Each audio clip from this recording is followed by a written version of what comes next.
Now we come to chapter 31, Gandhabba Samyutta. Gandhabbas are fairies that live in trees. They also come under these four great heavenly kings, the lowest heaven. 31.1. At Savatthi, the Buddha said, monks, I will teach you about the devas of the Gandhabba order. Listen, pay attention. And what monks are the devas of the Gandhabba order? There are monks, devas dwelling in fragrant roots, devas dwelling in fragrant hardwood, devas dwelling in fragrant softwood, devas dwelling in fragrant bark, devas dwelling in fragrant shoots, devas dwelling in fragrant leaves, devas dwelling in fragrant flowers, devas dwelling in fragrant fruits, devas dwelling in fragrant sap, and devas dwelling in fragrant scents. These monks are called the devas of the Gandhabba order. That's the end of the sutta. So here you see that in a tree you can have a lot of devas, especially it's a huge tree, a big tree. There are some living in the roots, some prefer to live in the hard wood, some prefer to live in the soft wood, some live in the bark, some live in the shoots, some live in the leaves, some live in the flowers, some live in the fruits, some live in the sap, and some live in the scents. 31.2. A monk asked the Buddha, Venerable Sir, what is the cause and reason why someone here, with the breakup of the body after death, is reborn in the company of the devas of the Gandhabba order? And the Buddha said, Here monk, someone practices good conduct of body, speech and mind. He has heard the devas of the Gandhabba order are long-lived, beautiful and abound in happiness. He thinks, oh, with the breakup of the body after death, may I be reborn in the company of the devas of the Gandhabba order. Then with the breakup of the body after death, he is reborn in the company of the devas of the Gandhabba order. This monk is the cause and reason why someone here, with the breakup of the body after death, is reborn in the company of the devas of the Gandhabba order. So you see here the difference between this Gandhabbas and the previous Nagas and Supanas is they practice good conduct of body, speech and mind. So unlike the previous two, they also had bad conduct. This one, they have much more good conduct than bad conduct. 31.13. The monk asked the Buddha, Venerable Sir, what is the cause and reason why someone here, with the breakup of the body after death, is reborn in the company of the devas who dwell in fragrant roots? And the Buddha said, Here monk, someone practices good conduct of body, speech and mind. He has heard the devas who dwell in fragrant roots are long-lived, beautiful and abound in happiness. He thinks, oh, with the breakup of the body after death, may I be reborn in the company of the devas who dwell in fragrant roots. He gives food, he gives drink, clothing, vehicles, garlands, fragrance, unguents, beds, dwellings, land, etc. Then with the breakup of the body after death, he is reborn in the company of the devas who dwell in fragrant roots. This monk is the cause and reason why someone here, with the breakup of the body after death, is reborn in the company of the devas who dwell in fragrant roots. Similarly, for the devas who dwell in the hard wood or in the soft wood or in the bark or in the flowers, etc. I think you notice also one thing different of these Gandhabbas from the previous two is that they don't have the 4 classes of birth. The previous one, 4 classes, egg-born, womb-born and all that, but not for the Gandhabbas. I come to the next chapter, Valahaka Samyutta. Valahaka refers to the cloud devas. I don't know if you remember, in the previous sutta we read that the Buddha said a long time ago when he was in that birth, he was a universal king. He ruled the whole earth. And he said his treasure elephant was called Uposatha. And his favorite steed or favorite horse was called Valahaka. Valahaka can fly like the cloud devas so fast. 32.1 Monks, I will teach you about the devas of the cloud-dwelling order. Listen. And what monks are the devas of the cloud-dwelling order? There are monks, cool cloud devas, warm cloud devas, storm cloud devas, wind cloud devas, and rain cloud devas. These monks are called the devas of the cloud-dwelling order. So you see, even the cloud devas also got different types. There are some clouds that are cool clouds, some are warm clouds, some are storm clouds, some are wind clouds, some are rain clouds. And then the 32.2, the monk asked, similar to the previous one, what is the cause and reason? Someone is born as a cloud deva, and the Buddha answered that is similar to the Gandhabbas.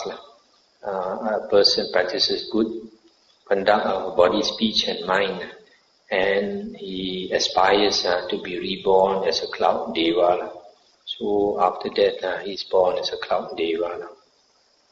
And then Sutta 32.3 is similar to the previous chapter. Somebody asked the Buddha, how is it someone is born as a cloud deva, and the Buddha said that person practices good conduct of body, speech and mind, and he does a lot of charity. He gives food, drinks, clothing, vehicles, garland, fragrance, etc. And then he aspires, makes the wish to be reborn as a cloud deva. So because of his good karma, he is born as a cloud deva. And there are many suttas here for the different types of cloud devas. You have one sutta for the cool cloud devas, you have another sutta for the warm cloud devas, you have another sutta for the storm cloud devas, you have another one for the wind cloud devas, and another one for the rain cloud devas. And that's why you have so many suttas. 32.56 Venerable Sir, what is the cause and reason why it sometimes becomes windy? And the Buddha said, there are among what are called wind cloud devas. When it occurs to them, let us revel in our own kind of delight. Then in accordance with their wish, it becomes windy. This monk is the cause and reason why it sometimes becomes windy. Stop here from this sutta. So the Buddha says, when there's a strong wind, these wind cloud devas, they like to play. So they come out to play. So these clouds that move very fast, move like the wind, cause that wind. Of course, if you go by scientific evidence, because science cannot see the devas, so they don't believe in this. But it's all right, whether we believe or not. This. And then the rain cloud devas also. Someone asked, but sir, what is the cause and reason why it sometimes rains? And the Buddha said, there are among what are called rain cloud devas. When it occurs to them, let us revel in our own kind of delight. Then in accordance with their wish, it rains. This monk is the cause and reason why it sometimes rains. Now this one, although we find it sometimes for some people hard to believe, but there were sometimes when our karma is very bad, some people, they don't keep the precepts and all that, and the majority of the people committing a lot of evil karmas, a lot of evil deeds, then the devas are unhappy, the Buddha says. And when the devas are unhappy, they refuse to rain, refuse to allow it to rain. So that's why it doesn't rain. And sometimes when they are annoyed also, they storms, they cause storms, and all that. That's the Buddhist explanation. Went to karma and partly because of the devas. Now we come to chapter 33, Vacchagotta Samyutta. This Vacchagotta is an external ascetic. Sometimes here it's called Wanderer. 33.1 at Savatthi. Then the wanderer Vacchagotta approached the Blessed One and exchanged greetings with him. When they had concluded their greetings and cordial talk, he sat down to one side and said, Master Gotama, what is the cause and reason why these various speculative views arise in the world? The world is eternal, or the world is not eternal, or the world is finite, or the world is infinite, or the soul and the body are the same, or the soul is one thing, the body another, or the Tathagata exists after death, or the Tathagata does not exist after death, or the Tathagata both exists and does not exist after death, or the Tathagata neither exists nor does not exist after death. And the Buddha said, Vaccha, it is because of not knowing body, its origin, its cessation, and the way leading to its cessation, that those various speculative views arise in the world. This Vaccha is the cause and reason why various speculative views arise in the world. So the Buddha says, cause of not understanding the body, how the body arises, how it ceases, and the way leading to its cessation. So we don't see that the body is impermanent, that it gives us suffering, that it is anatta, not self. So because of that, most people, we desire and cling to the body. So when you desire and cling to the body, this conceit, the ego arises. You have this I am. Once you have this I am, then you start thinking about the world and thinking about yourself. Like after death, where am I going? Is the world, where did the world come from, and all these things. So you have a lot of views, all because of that ego. The next sutta is the same question the Vacchagotta asked, and the Buddha answered. Instead of body, here the Buddha says, Vaccha, it is because of not knowing feeling, its origin, its cessation, and the way leading to its cessation, that all those various speculative views arise in the world. This Vaccha is the cause and reason why those various speculative views arise in the world. Similarly, in the third sutta, the Buddha says, it's because of not understanding perception, the origin, cessation, and the way leading to the cessation of perception. That's why all the views arise. And the fourth sutta is because of not understanding volition. And the fifth sutta is not because of not understanding consciousness. So you see, the Buddha is saying basically, we group them together, that means because of not understanding the five aggregates, that we cling to a self. When we cling to a self, then all the various speculative views arise in the world. The mind starts thinking, one thought becomes 10, 10 becomes 100 thoughts, 100 thoughts becomes 1,000 thoughts. Now we come to the last sutta of this third book, called the Jhana Samyutta. Jhana is a state. I would translate it as a state of mental incandescence, state of mental brightness, when the mind becomes focused, becomes one-pointed, isin, that the mind starts to become bright. The higher the jhana, the more bright the mind becomes. This mind can only become bright when the mind is totally focused. An ordinary mind is scattered. Our energy goes out through the six senses, through seeing, hearing, smelling, taste, touch and thinking. So because of that, our mind is scattered, it is not strong. But when it is focused, it comes all the energy is concentrated, and then it begins to become bright. So the Buddha says that for most people, we are sick, mentally sick, because our mind is so scattered. Only the Arahant is a sane. We are all Tigasuku. We are deranged. 34.1 at Savatthi, the Buddha said, monks, there are these four kinds of meditators. What four? Here, monks, a meditator is skilled in concentration, regarding concentration, but not skilled in attainment regarding concentration. Second, here a meditator is skilled in attainment regarding concentration, but not skilled in concentration regarding concentration. Number 3, here a meditator is skilled neither in concentration regarding concentration, nor in attainment regarding concentration. Number 4, here a meditator is skilled both in concentration regarding concentration and in attainment regarding concentration. Therein, monks, the meditator who is skilled both in concentration regarding concentration and in attainment regarding concentration is the chief, the best, the foremost, the highest, the most excellent of these 4 kinds of meditators. Just as monks, from cow comes milk, from milk comes cream, from cream comes butter, from butter comes ghee, and from ghee comes cream of ghee, which is reckoned the best of all these. So too, the meditator who is skilled both in concentration regarding concentration and in attainment regarding concentration is the chief, the best, the foremost, the highest, the most excellent of these 4 kinds of meditators.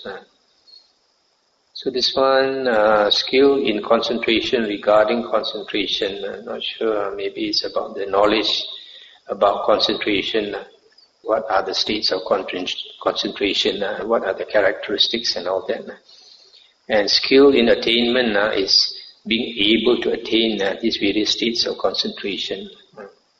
And then second sutta, Esavati, the Buddha said, monks, there are these 4 kinds of meditators. What for? Here, monks, a meditator is skilled in concentration regarding concentration, but not skilled in maintenance regarding concentration. Number 2, here a meditator is skilled in maintenance regarding concentration, but not skilled in concentration regarding concentration. Here a meditator is skilled neither in concentration nor in maintenance regarding concentration. Number 4, here a meditator is skilled both in concentration and in maintenance regarding concentration. Therein, monks, the meditator who is skilled both in concentration and in maintenance regarding concentration is the chief, the best, the foremost, the supreme, the most excellent of these 4 kinds of meditators. So here it says maintenance regarding concentration probably means being able to maintain your state of jhana, your state of samadhi, or state of concentration. Because if you don't have the kung fu, even though you enter a particular jhana, you won't be able to abide in it for long. You will simply come out of it in a short while. So being able to prolong your stay in that jhana, that is maintaining your concentration. So the other suttas are a bit similar, talking about the various types of meditators. The third one is skilled in maintenance and skilled in emergence, being able to come out quickly from that jhana. And then the fourth one, pliancy, skilled in pliancy in relation to concentration. The fifth, skilled in the object of concentration. 6, skilled in the range of concentration. The 7, skilled in resolution of concentration. Number 8, thorough worker regarding concentration.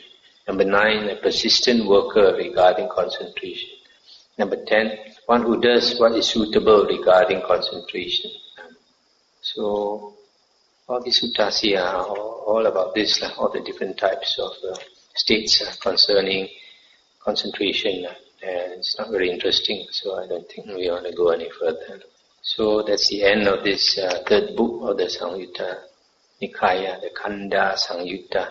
Tomorrow we'll go into the fourth book called the Salayatana Vagga, another very important topic.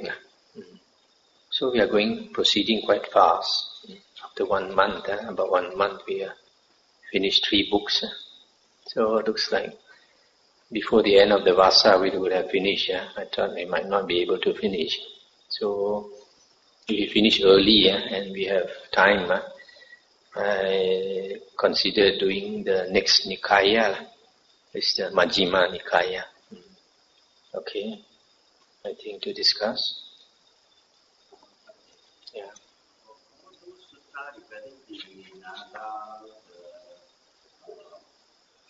they always have to explore it or thinking instead more than to next stage. Doesn't make sense that you are making a vow of exploration to more than one. Yes, but you must have the supporting karma. You don't have the supporting karma, then there's no point in making a... So the most important actually is the supporting karma. So that means we can make an exploration to be reborn. Yeah, you can make, but whether it will succeed or not, you don't want to go for holiday in the Deva realm first. Well, this is the human, we are the minimum to get. Like the Buddha, after becoming a monk with the Buddha Kassapa, then he went to Sita heaven and enjoyed a long time before he came down to struggle so hard. All work and no play makes Jack a dull boy.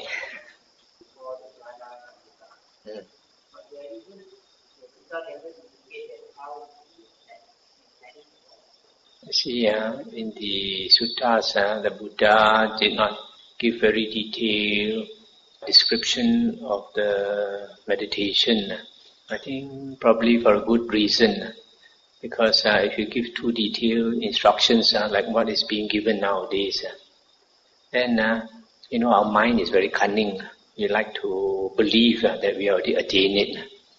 So like some vipassana students, they are supposed to see Namarupa arising and passing away, and very soon they believe that they can see Namarupa arising and passing away.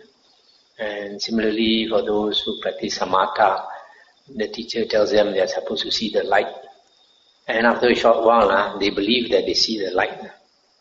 So the Buddha never gave detailed instructions. The Buddha gave the basic instructions, which is sufficient.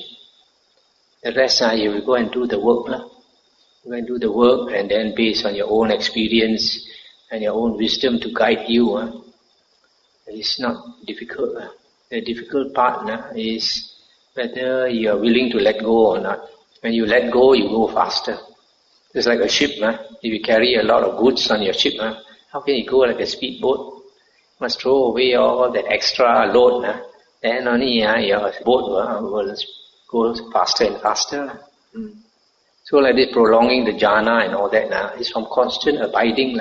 The more you abide in the jhana, then the more you can prolong it. I mean, it's not difficult to understand that. The more you abide in it, and then you're used to that state, then you can easily prolong. The only thing is that, like the sutta about the hen making the wish for the chicks to hatch, have to do the work to sit on the eggs, and then the chickens will hatch. So you keep doing the work, and then only that's the way to become good at it.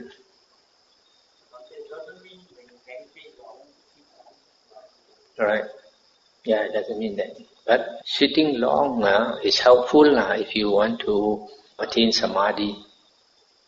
There's one teacher from the Himalayas, one organization, one Swami. He tells his disciples you have to sit a minimum of 3 hours to get results. Because the longer we sit, the mind tends to calm down. But of course, if you don't have the Kung Fu also, it's very difficult to sit long. So it's from constant practice, and then the mind comes down. So a lot of conditions, to succeed. So we have to guide ourselves using our wisdom, as the Buddha says, be a lamb unto yourselves. Be a refuge unto yourselves in no other as your refuge. And take the Dhamma as your lamb, take the Dhamma as your refuge in no other refuge.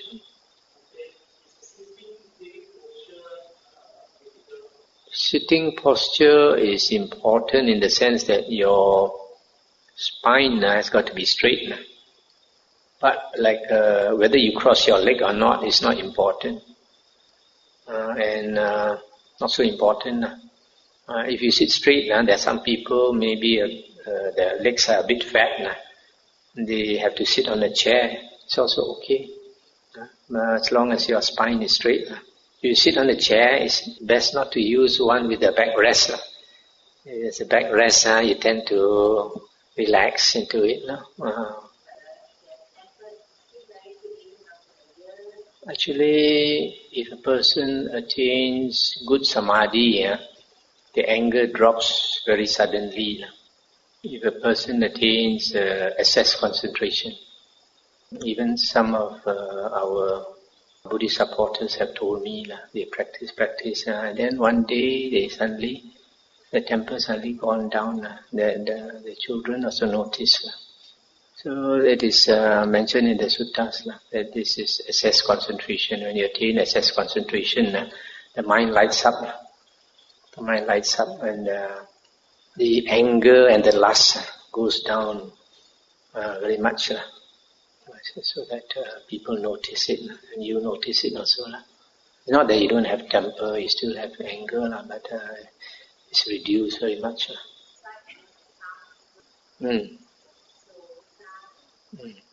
But I notice that anger is generally is connected with ego. And we have ego, and then some things don't go our way, then we get very angry. There's some old ladies and all that, they don't have much ego, so then they don't have much anger also. Well, in a way they are related.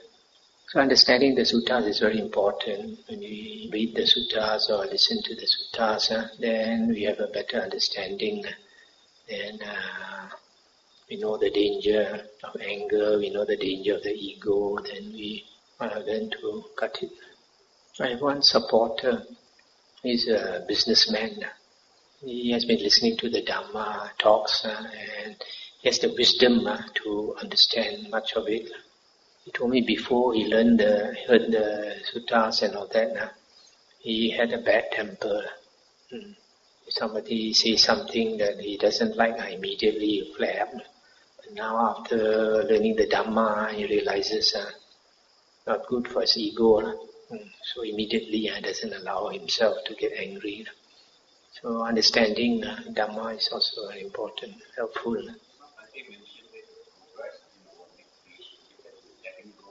Yeah. Letting go of your attachments. When you meditate and you find the mind is very difficult to calm down because a lot of thoughts.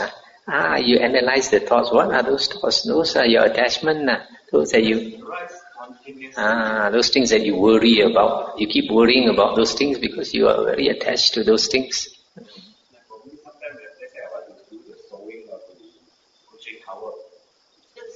I need to do this, I need to do that. The whole session was just sewing the pushing cover. How do I put a stop to it? One way is do chanting. Like Namo Tassa, Bhagavato, Arahato, Samma Sambuddhassa. Just keep chanting. Or Arahang, Arahang, Arahang, Arahang. Something to occupy our mind. Just have something to occupy your mind and you won't wander. As they say, idle mind is a devil's workshop.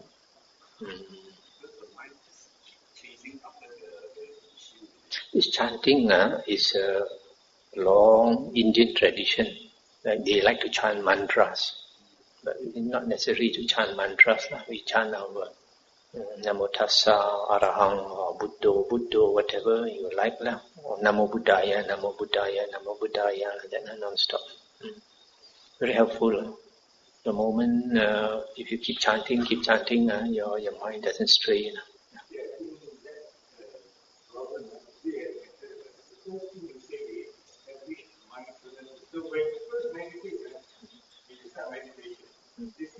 Right.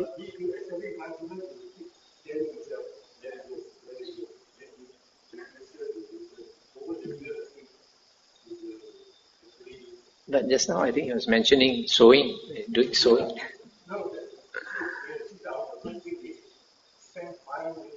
No, he's not sitting down. He's trying to sew something and all the thoughts. No. I see.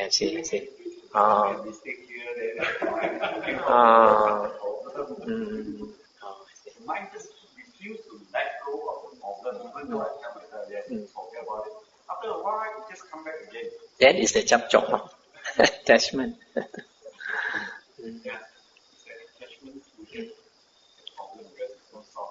Different people, character is different. There's some like you, the worrying type, always worrying about things that they maybe should not worry about, and you keep worrying about.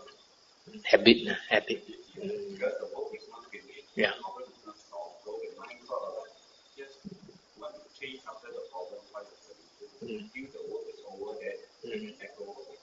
But it also shows actually that you are a very responsible person. That you have something, you want to do it, finish it, you want to do it well and all this. There's some people, they tidak apa type, never bother, never worry. That, yes.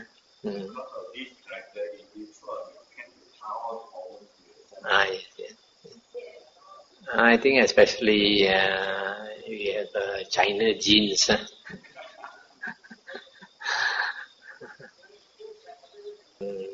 Today's suttas we went through are not so much Dhamma.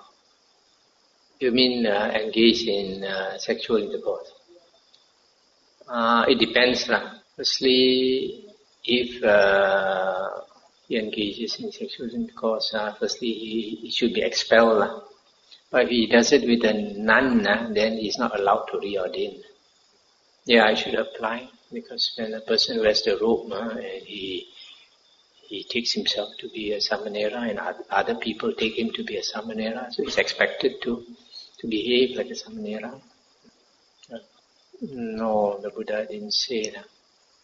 You have more of a characteristic of a man, then you are born as a man. You have more of a woman, you are born as a woman. But sometimes it happens that somebody who has been a woman many lifetimes, then he's born as a man.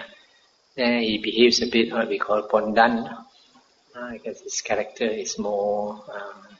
and also your environment also influences a person. If say like you have one family, you have 5 daughters and 1 son, and then that son is influenced by all the sisters, so he becomes a bit feminine. On the other hand, if you have 5 boys and 1 girl, and then that girl becomes tomboy. So what is, whether you are a man or a woman is not so important. It's your karma that's important, because your karma will determine where you're going to be reborn. And the important point is that we don't want to be reborn in the woeful planes. Right? So to be very careful about our karma so that we don't... And now even if you're born as a male dog, it's no good. Or born as a male ghost also is no good. Better be a female Devi.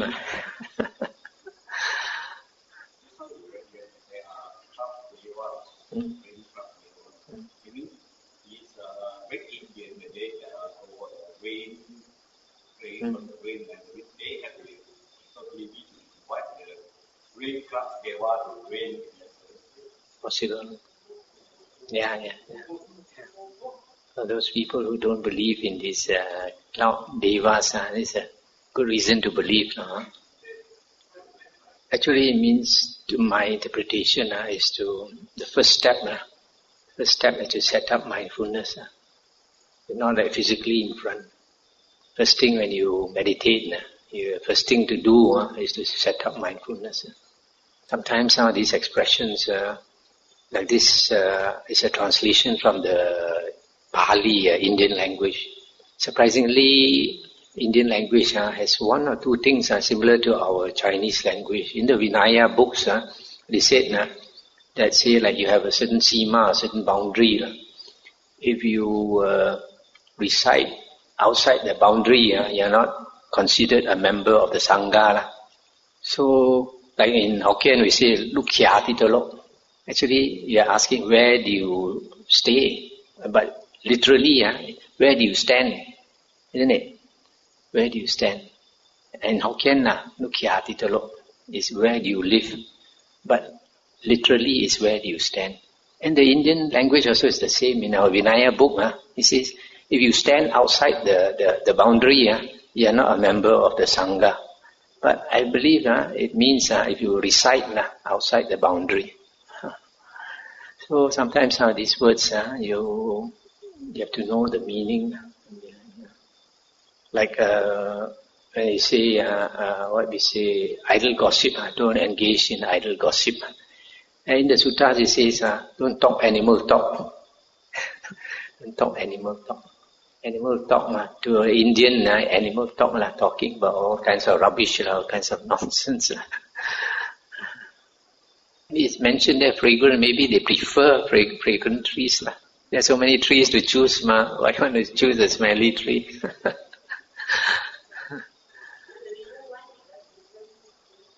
Yeah. In fact, those some people believe that some fragrant trees are haunted. They can't differentiate between deva and a ghost. So because it's spirit, they say it's haunted, meaning ghost actually. Right. Yeah. Yeah, might we make friend to them, whether they are ghosts or they are deva, so we make friend. Live and let live. May transfer merit.